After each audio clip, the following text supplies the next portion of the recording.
శాఖ మాజీలు వారికి సగౌరవంగా మరి ఈ కార్యక్రమానికి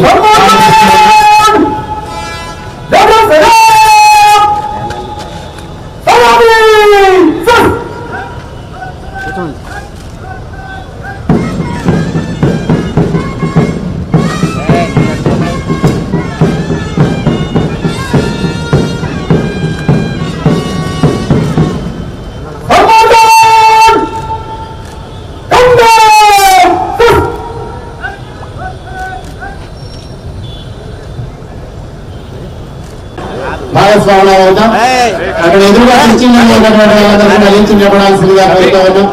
గౌరవనీయులు తెలంగాణ రాష్ట్ర మంత్రివర్యులు శ్రీ జిద్దుల శ్రీధర్ బాబు గారు ఐటీ పరిశ్రమలు మరియు వాణిజ్య శాఖ మార్చిలు పతాకావిష్కరణ చేస్తూ ఉన్నారు.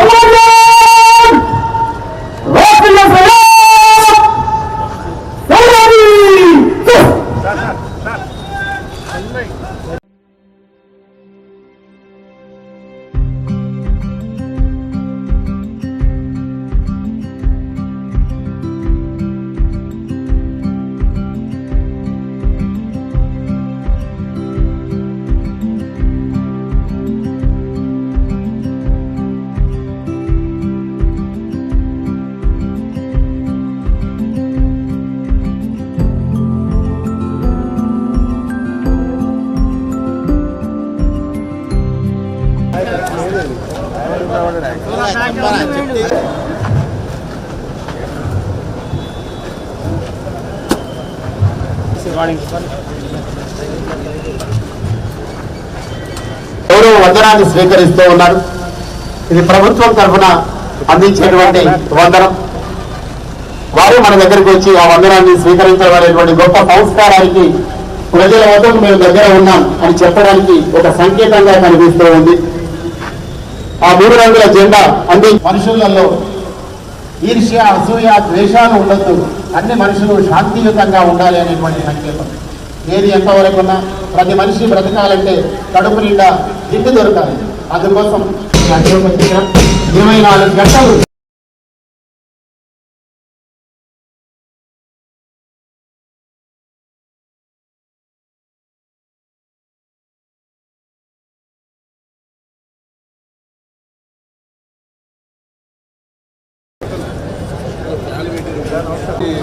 పరిశ్రమలు మరియు వాణిజ్య శాఖ మార్పులు స్వీకరించారు. అలాగే ఇక్కడ వచ్చినటువంటి ప్రజలకి కూడా స్వాతంత్ర దినోత్సవ శుభాకాంక్షలు తెలియజేస్తూ వేదిక వద్దకు వస్తూ ఉన్నారు. ధన్యవాదాలు సార్.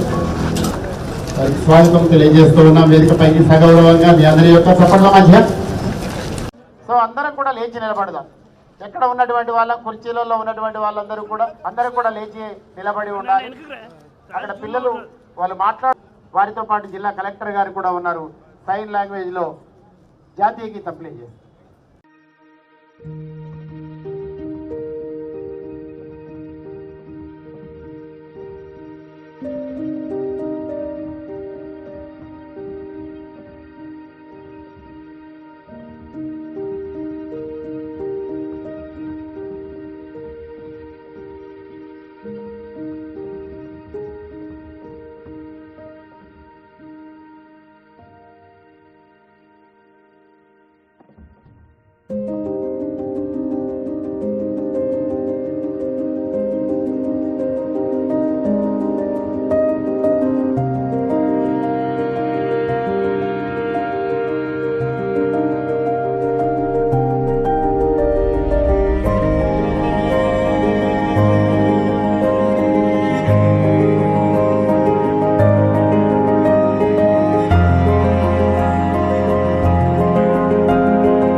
సన్నివేశాన్ని చూపిస్తూ ఉన్నారు.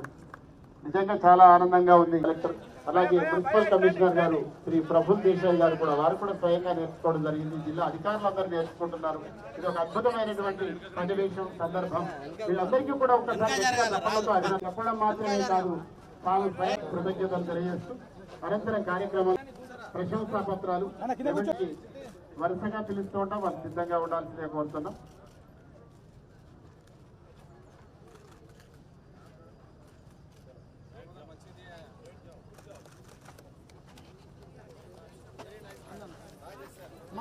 కూర్చోండి.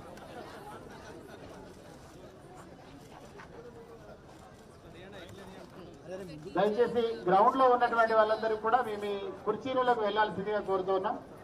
అక్కడ ఎదురుగా ఉన్నటువంటి వాళ్ళు కూడా మీరు అక్కడ కూర్చొని ఉండండి, లేకుంటే అక్కడ కుర్చీలకు వెళ్ళండి. అక్కడ నిలబడి ఉంటే కొంచెం ఇబ్బందికరంగా ఉంది.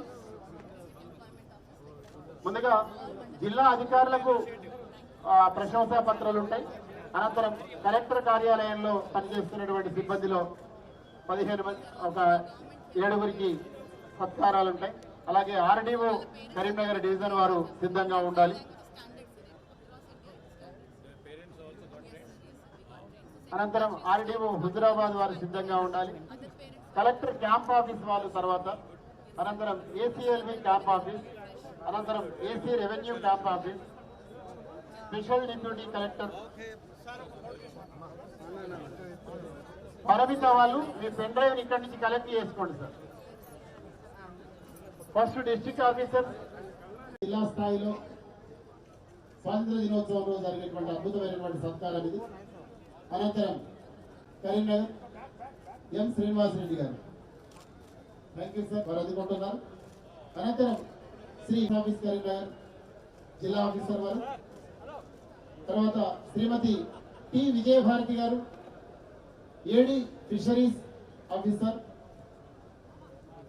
ఆ సత్కారాన్ని మెమెంటోను అందుకుంటున్నారు, ప్రశంసా పత్రాన్ని. అనంతరం హెచ్ఓ కరీంనగర్, అనంతరం doctor G viral hospital, thank you sir, వైద్యులు అందిస్తున్నటువంటి సేవలు చాలా గొప్పవి. అనంతరం గవర్నమెంట్ లీడర్, అనంతరం ఏసీపీ విజయ్ కుమార్ గారు,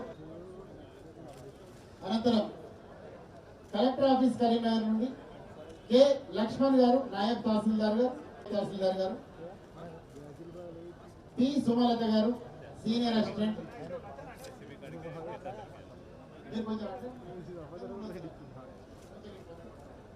పి సుమలత గారు senior assistant, P Vivek Reddy గారు junior assistant,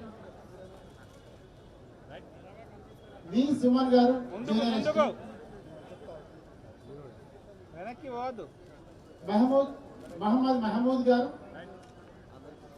record assistant, Mounika గారు రికార్డ్ అసిస్టెంట్, పి సోమయ్య గారు ఆఫీస్ సబార్డినేట్, ఎస్ దిలీప్ గారు office subordinate. Collector office Karimnagar నుంచి వీళ్ళు అందుకుంటున్నారు సత్కారం. అనంతరం ఆర్డీఓ కరీంనగర్ డివిజన్ నుంచి ఎస్ ప్రణతి గారు సీనియర్ అసిస్టెంట్, పి శ్రీనివాస్ గారు గ్రేడ్ 2 గిరిదామణి గారు, తర్వాత పి లక్ష్మణ్ గారు సీనియర్ అసిస్టెంట్, జి పద్మజ గారు జూనియర్ అసిస్టెంట్, సయ్యద్ జబీ హుసేన్ గారు జూనియర్ అసిస్టెంట్,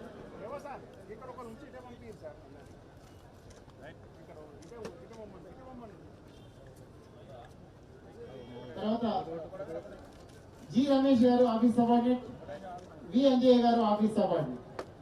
తర్వాత ఆర్డీఓ ఆఫీస్ హుజురాబాద్ డివిజన్ నుండి జె నర్సయ్య గారు గిరిదావర్ 2, ఎం రవి గారు జూనియర్ అసిస్టెంట్, కె జ్యోతి గారు జూనియర్ అసిస్టెంట్. తర్వాత కలెక్టర్ క్యాంప్ ఆఫీస్ నుండి కె రాజు గారు గన్మెన్, తర్వాత ఎం అడేల్ గారు గన్మెన్, కె శంకర్ గారు గార్డెన్, డి సంపత్ గారు గాడ్ గారు. ఏసీఎల్బి క్యాంప్ ఆఫీస్ నుండి సతీష్ గారు డ్రైవర్, జె లింగమూర్తి గారు pastry attender. AC revenue camp office నుండి G Manohar computer operator, K Raju office subordinate.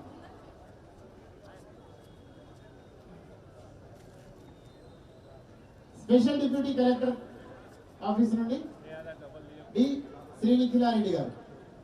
అనంతరం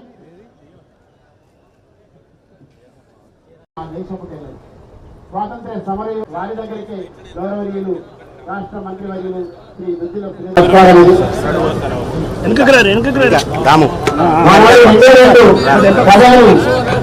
వాళ్ళ యొక్క గుండెలలో వందే మాతరం అనేటువంటి రెండు పదాలు ఈ తల్లికి శాంతియుతంగా చేసినటువంటి గాంధీ మహాత్ముడు చేసినటువంటి పోరాటంతో అదేవిధంగా కన్నుకు కన్ను కత్తికి కత్తి సమాధానం అని చెప్పి విద్రోహులు చేసినటువంటి పోరాటాలతో ఈ స్వాతంత్రాలు భగత్ సింగ్, ఆజాద్ చంద్రశేఖర్, అల్లూరి సీతారామరాజు మొదలైనటువంటి వాళ్ళందరూ కూడా కొన్ని తరపులు కలిపే తెచ్చుకుంటాయి, కొన్ని తప్పే చేసుకుంటాయి. దీనికి తనే జవాబు చెప్తామని ఫలితంగా వచ్చేటువంటి కొన్ని ఇబ్బందులను గమనించి శాంతియుతమైనటువంటి పోరాటంలో సరైనటువంటి పరిష్కారం అని చెప్పి గాంధీ గారు చూపించే వాళ్ళు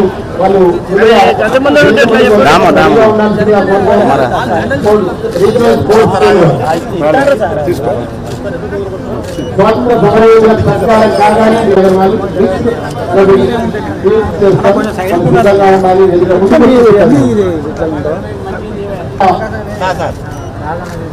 Telangana welfare residential school girls Chintakunda వారు కూడా సిద్ధంగా ఉండాలి. 4వ పాఠశాల పార్లమెంట్ హై స్కూల్ వాళ్ళు కూడా సిద్ధంగా ఉండాలి.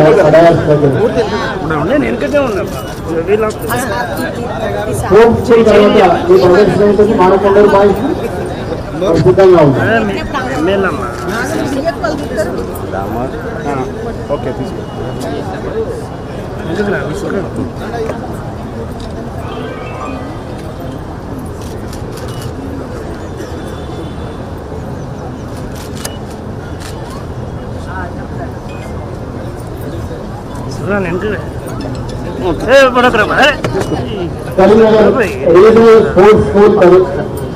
దేశవ్యాప్తంగా తన గుండెను బలంగా వేస్తుంది. పిల్లల్ని అద్భుతంగా అందజేస్తూ ఉన్నారు. రాష్ట్ర ప్రభుత్వం అందించేటువంటి సౌకర్యాలతో పిల్లలు జాతీయ స్థాయిలో రాణించేటువంటి విధంగా ఇక్కడ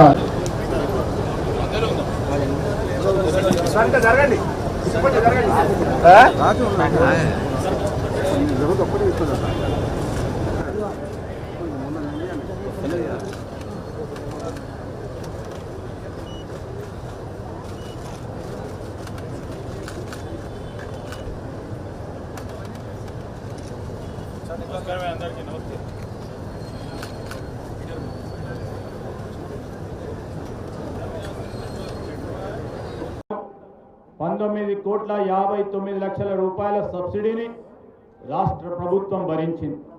గృహజ్యోతి పథకం ద్వారా 200 యూనిట్ల లోపు విద్యుత్ వాడే వినియోగదారులందరికీ 0 బిల్లులను జారీ చేస్తూ ఉంది. తద్వారా జిల్లాలో 1,58,875 సర్వీసులకు గాను ₹6,94,24,000 రాష్ట్ర ప్రభుత్వం చెల్లించింది. వ్యవసాయ శాఖలు జిల్లాలో ₹622.06 కోట్ల రుణమాఫీ చేసి 79,541 మంది రైతులను రుణ విముక్తులను చేయడం జరిగింది.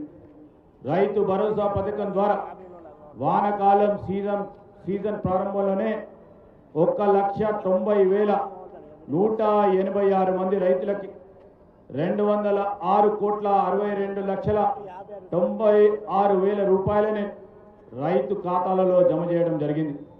ఈ వానాకాలం 65,312 మెట్రిక్ టన్నుల ఎరువులను రైతులకు అందుబాటులో ఉంచడం జరిగింది. అవసరాన్ని బట్టి మరిన్ని ఎరువులు తెప్పించుకునేందుకు రాష్ట్ర ప్రభుత్వం చర్యలు తీసుకుంటా ఉంది. రైతు బీమా ద్వారా ఇప్పటివరకు జిల్లాలో వివిధ కారణాలతో మరణించిన రైతు కుటుంబాలకి ₹23,45,00,000 బీమా సొమ్మును అందజేసి ఆర్థిక చేయూత కల్పించడం జరిగింది. ఇంద్రమ్మ ఆత్మీయ భరోసా ద్వారా జిల్లాలోని 12,483 వ్యవసాయ కూలీలకు వారి కుటుంబాలకు ₹7,48,98,000 జమ చేయడం జరిగింది. ఇంద్రమ్మ ఇల్లు జిల్లాలో ఇంటి స్థలం ఉండి దరఖాస్తు చేసుకున్న 11,575 మందికి ఇంద్రమ్మ ఇల్లు మంజూరు చేయడం జరిగింది. ఇప్పటికే 5,672 ఇళ్ల నిర్మాణం ప్రారంభమై వేగంగా పనులు జరుగుతూ ఉన్నాయి. గృహ నిర్మాణాన్ని బట్టి దశల వారీగా లబ్ధిదారులకు 32,30,00,000 రూపాయలు ఇప్పటికే చెల్లించడం జరిగింది. భూభారతి మన జిల్లాలోని ప్రతి మండల కేంద్రంలో రెవెన్యూ గ్రామంలో రెవెన్యూ సదస్సులు ఏర్పాటు చేసి రైతుల నుండి భూ సమస్యలు దరఖాస్తులు స్వీకరించాం. ఇప్పటి వరకు 31,224 మంది రైతుల నుండి దరఖాస్తులు తీసుకొని భూభారతి పోర్టల్ ద్వారా శరవేగంగా అర్జీలు పరిష్కరిస్తున్నాం.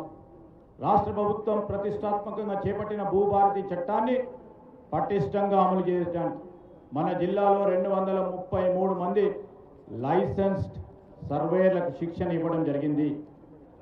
వైద్య ఆరోగ్య శాఖ ప్రభుత్వ ఆసుపత్రుల్లో అన్ని రకాల ఉచిత వైద్య సేవలు వినియోగించుకునే విధంగా ప్రజలకు విస్తృత అవగాహన కల్పిస్తూ ఉన్నాం. జిల్లాలో జనవరి 2025 నుండి ఇప్పటి వరకు 3,278 కాన్పులు ప్రభుత్వ ఆసుపత్రుల్లో జరగడం విశేషం. రాజీవ్ ఆరోగ్యశ్రీ ద్వారా ప్రభుత్వ ప్రైవేట్ ఆసుపత్రుల్లో జనవరి 2025 నుండి ఇప్పటి వరకు 12,889 మందికి 36,60,00,000 విలువ చేస్తే శస్త్రచికిత్సలు ఉచితంగా చేయడం జరిగింది. 19,59,00,000 రూపాయల సబ్సిడీని రాష్ట్ర ప్రభుత్వం భరించింది. గృహజ్యోతి పథకం ద్వారా 200 యూనిట్ల లోపు విద్యుత్ వాడే వినియోగదారులందరికీ 0 బిల్లులను జారీ చేస్తూ ఉంది. తద్వారా జిల్లాలో 1,58,875 సర్వీసులకు గాను 6,94,24,24,000 రూపాయలు రాష్ట్ర ప్రభుత్వం చెల్లించింది. వ్యవసాయ శాఖలు జిల్లాలో 622.06 కోట్ల రూపాయల రుణమాఫీ చేసి 79,541 మంది రైతుల రుణ విముక్తులను చేయడం జరిగింది. రైతు భరోసా పథకం ద్వారా వానకాలం సీజన్ ప్రారంభంలోనే 1,90,186 మంది రైతులకి 206,62,96,96,000 రూపాయలని రైతు ఖాతాలలో జమ చేయడం జరిగింది. ఈ వానాకాలం 65,312 మెట్రిక్ టన్నుల ఎరువులను రైతులకు అందుబాటులో ఉంచడం జరిగింది. అవసరాన్ని బట్టి మరిన్ని ఎరువులు తెప్పించుకునేందుకు రాష్ట్ర ప్రభుత్వం చర్యలు తీసుకుంటా ఉంది. రైతు బీమా ద్వారా ఇప్పటివరకు జిల్లాలో వివిధ కారణాలతో మరణించిన రైతు కుటుంబాలకి 23,45,00,000 రూపాయల బీమా సొమ్మును అందజేసి ఆర్థిక చేయూత కల్పించడం జరిగింది.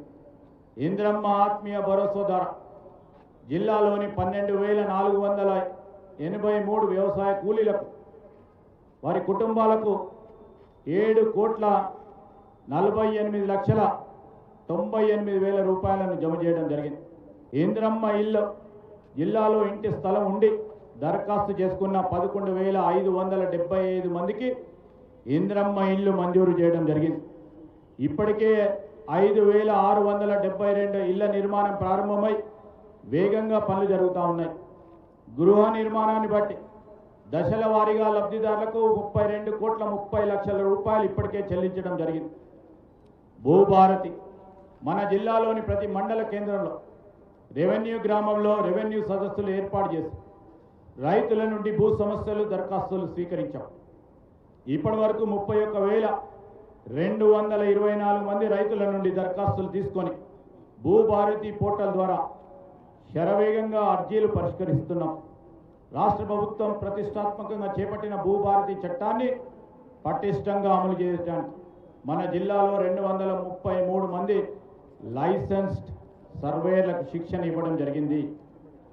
వైద్య ఆరోగ్య శాఖ ప్రభుత్వ ఆసుపత్రుల్లో అన్ని రకాల ఉచిత వైద్య సేవలు వినియోగించుకునే విధంగా ప్రజలకు విస్తృత అవగాహన కల్పిస్తూ ఉన్నాం. జిల్లాలో జనవరి 2025 నుండి ఇప్పటి వరకు 3,278 కాన్పులు ప్రభుత్వ ఆసుపత్రుల్లో జరగడం విశేషం. రాజీవ్ ఆరోగ్యశ్రీ ద్వారా ప్రభుత్వ ప్రైవేట్ ఆసుపత్రుల్లో జనవరి 2025 నుండి ఇప్పటి వరకు 12,889 మందికి 36,60,00,000 విలువ చేస్తే శస్త్రచికిత్సలు ఉచితంగా చేయడం జరిగింది. 39 ఉపకులాలను 3 గ్రూపులుగా విభజించి గ్రూప్ 1లో 15, గ్రూప్ 2లో 18, గ్రూప్ 3లో 26 కులాలను చేర్చాం. ఆరోగ్యశ్రీ కాంగ్రెస్ బ్రాండ్ స్కీమ్ మస్కబారిన ఈ పథకానికి పూర్వ వైభవం తెచ్చాం. బాధ్యతలు స్వీకరించిన వెంటనే ఆరోగ్యశ్రీ పరిధిని 5 లక్షల నుండి 10 లక్షల రూపాయల వరకు పెంచాం. 27 ఎకరాల విస్తీర్ణంలో 2,700 కోట్ల రూపాయల వ్యయంతో నయా ఉస్మానియా ఆసుపత్రి భవన సముదాయాన్ని నిర్మిస్తా ఉన్నాం. రాష్ట్రంలో అనేక చోట్ల వైద్య విద్యా కళాశాలలు నిర్మిస్తున్నాం. ప్రజాప్రభుత్వం ఏర్పడిన తర్వాత వైద్య ఆరోగ్య రంగంపై 16,521 కోట్ల రూపాయలు వ్యయం చేశాం. ప్రజాప్రభుత్వం బాధ్యతలు స్వీకరించిన 48 గంటల్లోనే మహాలక్ష్మి పథకం కింద ఆడబిడ్డలకు ఆర్టీసీలో ఉచిత రవాణా సౌకర్యాన్ని కల్పించాం. ఈ పథకం కింద ఆడబిడ్డలకు 6,700 కోట్ల రూపాయలు ఆదాయం. ఇటీవలే 200 కోట్ల జీరో టికెట్ల మైలురాయిని దాటడం మా విజయాల్లో మరో మైలురాయి. రాష్ట్రంలో ఆడబిడ్డల సంక్షేమం అభివృద్ధి కోసం మా ప్రభుత్వం మొత్తం 46,689 కోట్ల రూపాయలు సమకూర్చింది. యువతను రక్షించుకుంటేనే తెలంగాణకు భవిత. యువత ఉద్యోగ ఉపాధికి పెద్దపీట వేస్తున్నాం. బాధ్యతలు స్వీకరించిన మరుక్షణం టీజీపీఎస్సీని సంస్కరించాం. 20 నెలల కాలంలో దాదాపు 60,000 ఉద్యోగాలు భర్తీ చేశాం. తెలంగాణ మగాణాలకు చివరికి ఆయకట్టు వరకు సాగునీరిచ్చే ప్రణాళికతో పెండింగ్ ప్రాజెక్టుల లక్ష్యాలను నిర్దేశించుకొని పూర్తి చేసుకున్నాం. కృష్ణా గోదావరి జలాల్లో మన వాటాల సాధనలో రాజీ పడబోం. గత పాలకుల నిర్లక్ష్యంతో జరిగిన నష్టాన్ని భర్తీ చేస్తూనే శాశ్వత హక్కుల సాధనలో విజయం సాధించలేమని ప్రభుత్వం వ్యూహాత్మక ప్రణాళికలో పనిచేస్తూ ఉంది. 2047 నాటికి భారతదేశ ముఖ చిత్రాన్ని మార్చే గేమ్ చేంజర్ పాత్రలో తెలంగాణ కీలకంగా ఉండాలన్న సంకల్పం మాది. ఈ సంకల్పానికి దార్శనిక పత్రమే తెలంగాణ రైజింగ్ 2047. 2035 నాటికి $1 ట్రిలియన్ ఆర్థిక వ్యవస్థగా, 2047 నాటికి $3 ట్రిలియన్ల ఆర్థిక వ్యవస్థగా తెలంగాణను మార్చే మహత్తర లక్ష్య పత్రంగా తెలంగాణ రైజింగ్ 2047 ఉంటుంది. ఇది కేవలం ప్రణాళిక కాదు, ప్రపంచ వేదికపై తెలంగాణను సగౌరవంగా నిలబెట్టే సంకల్పం. స్వాతంత్ర దినోత్సవం పురస్కరించుకొని మన జిల్లాలో అమలు చేస్తా ఉన్న వివిధ అభివృద్ధి సంక్షేమ కార్యక్రమాలను ఈ సందర్భంలో మీకు ముందు ఉంచుతా ఉన్నాను. మహాలక్ష్మి పథకం కింద జిల్లాలో 9వ డిసెంబర్ 2023న ప్రారంభించిన మహిళలకి ఉచిత బస్సు రవాణా సౌకర్యాన్ని ఇప్పటివరకు 4,97,00,000 మంది మహిళలు వినియోగించుకుంటున్నారు. తద్వారా 208,57,00,000 రూపాయలు లబ్ధి పొందారు. మహాలక్ష్మి పథకంలో భాగంగా మన జిల్లాలో 1,57,120 లబ్ధిదారులకు ఇప్పటి వరకు 6,33,737 గ్యాస్ సిలిండర్లను 500 రూపాయలకే సరఫరా చేయడం జరిగింది. 39 ఉపకులాలను 3 గ్రూపులుగా విభజించి గ్రూప్ 1లో 15, గ్రూప్ 2లో 18, గ్రూప్ 3లో 26 కులాలను చేర్చాం. ఆరోగ్యశ్రీ కాంగ్రెస్ బ్రాండ్ స్కీమ్ మస్కబారిన ఈ పథకానికి పూర్వ వైభవం తెచ్చాం. బాధ్యతలు స్వీకరించిన వెంటనే ఆరోగ్యశ్రీ పరిధిని 5 లక్షల నుండి 10 లక్షల రూపాయల వరకు పెంచాం. 27 ఎకరాల విస్తీర్ణంలో 2,700 కోట్ల రూపాయల వ్యయంతో నయా ఉస్మానియా ఆసుపత్రి భవన సముదాయాన్ని నిర్మిస్తా ఉన్నాం.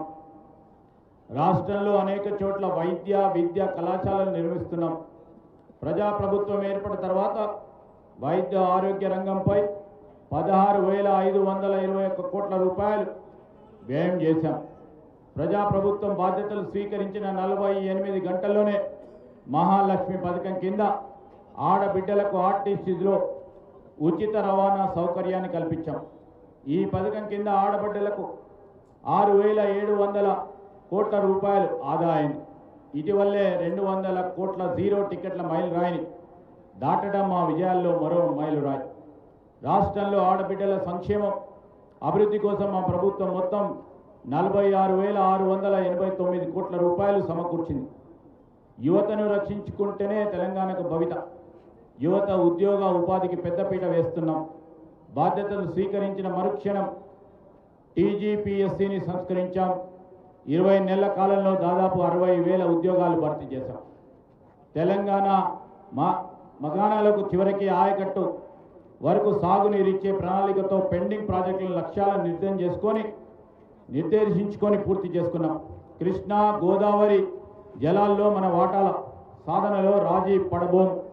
గత పాలకుల నిర్లక్ష్యంతో జరిగిన నష్టాన్ని భర్తీ చేస్తూనే శాశ్వత హక్కుల సాధనలో విజయం సాధించలేమన్న ప్రభుత్వం వ్యూహాత్మక ప్రణాళికలో పనిచేస్తూ ఉంది. 2047 నాటికి భారతదేశ ముఖ చిత్రాన్ని మార్చే గేమ్ చేంజర్ పాత్రలో తెలంగాణ కీలకంగా ఉండాలన్న సంకల్పం మాది. ఈ సంకల్పానికి దార్శనిక పత్రమే తెలంగాణ రైజింగ్ 2047. 2035 నాటికి $1 ట్రిలియన్ ఆర్థిక వ్యవస్థగా, 2047 నాటికి $3 ట్రిలియన్ల ఆర్థిక వ్యవస్థగా తెలంగాణను మార్చే మహత్తర లక్ష్య పత్రంగా తెలంగాణ రైజింగ్ 2047 ఉంటుంది. ఇది కేవలం ప్రణాళిక కాదు, ప్రపంచ వేదికపై తెలంగాణను సగౌరవంగా నిలబెట్టే సంకల్పం. స్వాతంత్ర దినోత్సవం పురస్కరించుకొని మన జిల్లాలో అమలు చేస్తా ఉన్న వివిధ అభివృద్ధి సంక్షేమ కార్యక్రమాలను ఈ సందర్భంలో మీకు ముందు ఉంచుతా ఉన్నాను. మహాలక్ష్మి పథకం కింద జిల్లాలో 9వ డిసెంబర్ 2023న ప్రారంభించిన మహిళలకి ఉచిత బస్సు రవాణా సౌకర్యాన్ని ఇప్పటివరకు 4,97,00,000 మంది మహిళలు వినియోగించుకుంటున్నారు. తద్వారా 208,57,00,000 రూపాయలు లబ్ధి పొందారు. మహాలక్ష్మి పథకంలో భాగంగా మన జిల్లాలో 1,57,120 లబ్ధిదారులకు ఇప్పటి వరకు 6,33,737 గ్యాస్ సిలిండర్లను 500 రూపాయలకే సరఫరా చేయడం జరిగింది. నేడు మన స్వాతంత్ర దినోత్సవ వేడుకలను దేశవ్యాప్తంగా ఘనంగా జరుపుకుంటా ఉన్నాం. స్వాతంత్ర సాధనకు పోరాడిన త్యాగధనులందరికీ ఈ సందర్భంగా జోహార్లు అర్పిస్తున్నాను. గాంధీజీ సారథ్యంలో జరిగిన భారత స్వాతంత్ర పోరాటం ప్రపంచానికి ఆదర్శంగా నిలిచింది. అహింసే అస్త్రంగా మహాసంగ్రామాన్ని గెలిచి ప్రపంచానికి సరికొత్త పోరాట పందను పరిచయం చేసింది. మహాత్ముడి సారథ్యంలో బయట శత్రువులైన బ్రిటిషర్లపై యుద్ధం గెలిచిన మనం పండిత్ జవహర్లాల్ నెహ్రూ సారథ్యంలో దేశ అంతర్గత శత్రువులైన పేదరికం, అసమానతలు, అస్పృశ్యత, అంటరానితనంపై పోరాటానికి నాంది పలికాం. మనం సాధించుకున్న స్వాతంత్రానికి మరియు డాక్టర్ బాబాసాహెబ్ అంబేద్కర్ గారు రచించిన రాజ్యాంగం స్ఫూర్తికి అర్థం పరమార్థం చేకూర్చే ప్రజాస్వామ్య పాలనకు పునాదులు వేసుకున్నాం. 70 ఏళ్లుగా పీడిఎస్ వ్యవస్థ పేద ప్రజల ఆహార భద్రతకు భరోసా ఇస్తూ ఉంది. అదే స్ఫూర్తితో ప్రజాప్రభుత్వం ఉగాది నుంచి సన్న బియ్యం పంపిణీ ప్రారంభించింది. 13,000 కోట్ల రూపాయల వ్యయంతో 3,10,00,000 కోట్ల మందికి సన్న బియ్యం అందిస్తా ఉన్నాం. రేషన్ కార్డు ప్రజల ఆత్మగౌరవానికి మరో ప్రతీక, ఒక భరోసా, ఒక భావోద్వేగం. ఈ ఏడాది జూలై 14 నుంచి రాష్ట్ర వ్యాప్తంగా నూతన రేషన్ కార్డుల పంపిణీ ప్రారంభించాం. 10 ఏళ్ల తర్వాత చేతిలో రేషన్ కార్డుతో రేషన్ షాపుల వద్ద సందడి కనిపిస్తూ ఉంది. గత ఏడాది ఇదే ఆగస్టు 15న రైతు రుణమాఫీకి శ్రీకారం చుట్టాం. రాష్ట్రంలోని 25,35,000 మంది రైతులకి 20,616 కోట్ల రుణమాఫీ చేసి ఈ దేశంలో ఏ రాష్ట్ర ప్రభుత్వం రాయని కొత్త చరిత్ర రాశాం. ఆర్థిక పరిస్థితి సహకరించకపోయినా గత పాలకుల పాపాలు శాపాలై వెంటాడుతున్న రైతుల విషయంలో రాజీ పడలేదు. తెలంగాణ రైతును రుణ విముక్తి చేసి దేశంలో అత్యధిక పంట పండించే దిశగా ప్రోత్సహించాం. ఇంద్రమ్మ రైతు భరోసా కింద ఎకరాకి రూపాయి 12,000 పెట్టుబడి సాయం ప్రకటించాం. పరిమితులు లేకుండా ప్రతి రైతుకి ఈ పథకం కింద సాయం చేశాం. జూన్ 16న ప్రారంభించి కేవలం 9 రోజుల్లోనే 9,000 కోట్ల రైతుల ఖాతాలో వేశాం. రాష్ట్రంలోని 70,11,184 మంది రైతులకు ఈ సహాయం అందించాం. కొత్తగా దరఖాస్తు చేసుకున్న 1,20,00,000 మంది రైతులకు పెట్టుబడి సాయం అందించాం. 7,178 కొనుగోలు కేంద్రాలు ఏర్పాటు చేసి చివరి గింజ వరకు ధాన్యాన్ని కొన్నాం. సన్నాలకు క్వింటల్కి 500 రూపాయల బోనస్ ఇస్తున్నాం. ధాన్యం కొనుగోలు చేసిన 48 గంటల్లోనే డబ్బులను రైతుల ఖాతాల్లో జమ చేస్తూ ఉన్నాం. వ్యవసాయానికి ఉచిత విద్యుత్తో భాగంగా 29 లక్షల పంపు సెట్లకు ఉచిత విద్యుత్ అందిస్తూ ఉన్నాం. దీనికోసం 16,691 కోట్ల రూపాయలని సబ్సిడీ విద్యుత్ సంస్థలకు చెల్లిస్తున్నాం. ప్రజాప్రభుత్వం ఏర్పడ్డ తర్వాత రాష్ట్ర వ్యవసాయ చరిత్రను తిరగరాసే అన్నదాతల సంక్షేమానికి 1,13,000 కోట్ల రూపాయలు ఖర్చు చేశాం.